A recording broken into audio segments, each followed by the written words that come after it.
How does humidity affect the cold air moisture capacity?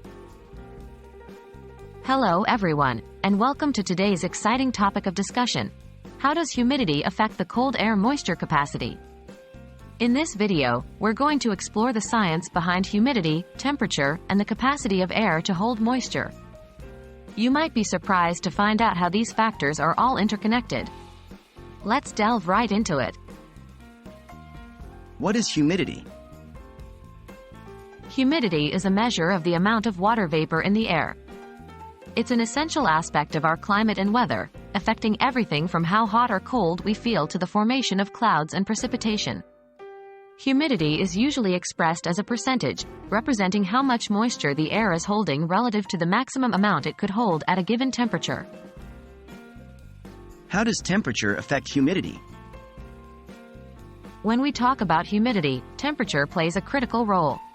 This is because the amount of moisture air can hold is dependent on its temperature. When the air is warm, it can hold more water vapor.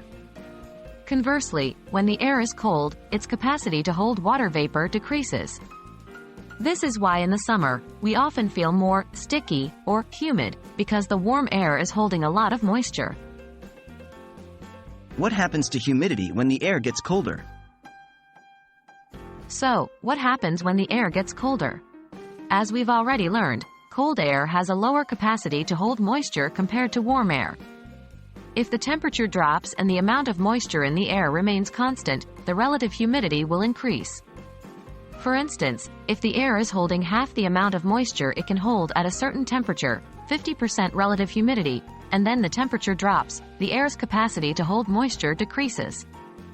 But since the actual amount of moisture in the air hasn't changed, the air is now holding a greater proportion of its maximum capacity. Thus, the relative humidity increases. How does this affect weather and climate? Changes in humidity and temperature can have significant impacts on weather and climate. For example, when cold air can't hold all the moisture, the excess moisture may condense and form dew, fog, or even precipitation if the conditions are right.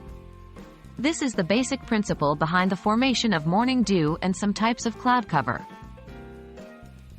Understanding the relationship between humidity and the cold air moisture capacity helps us better understand our weather and the world around us. Remember that the capacity of air to hold moisture decreases as the temperature drops, and this affects the relative humidity. We hope you've enjoyed this discussion and learned something new today. Stay curious and keep exploring the wonders of science.